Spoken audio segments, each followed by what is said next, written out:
being traumatized as a child, like you were, with a combination of abuse, here's the thing. Parents can traumatize you in two different ways. One can be active, where they actively abuse you, negative, physical, emotional, actually abuse you. The other can be passive, where they don't give you support and they give you neglect and they don't show concern for your emotion. Both are equally damaging.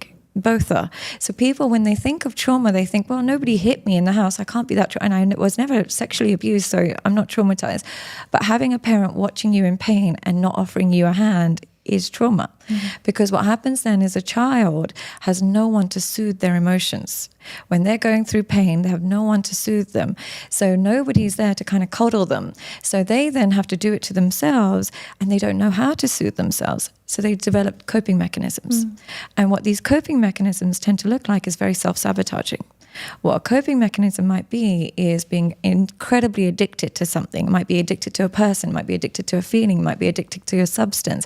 But it's a way of calming yourself down, but it's false calm. It's not, the pain is still there. And it's how you know the pain is still there is the moment somebody replicates anything that reminds you of either the abuse or the neglect, you react as if they've burnt you alive. You react as if you burnt them alive, and they're going to try and give you water, but you're rejecting it and then blaming them for not saving you. That's what it really feels like when you've been traumatized. And it's really difficult because the person who's been traumatized wants nothing more than love.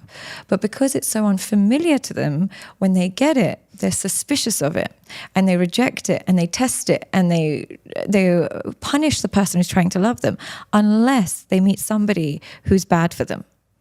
When they meet somebody who's bad for them and is also abusive and is also neglectful, this feels familiar. I know how to navigate this person. I'm going to love you with all my heart.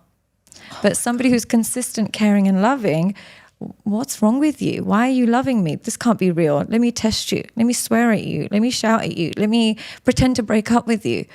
Let me test you. But you, the abusive, neglectful, narcissistic kind of partner, you're exactly what the doctor ordered. I know exactly what to do with you, so I'm going to love you endlessly.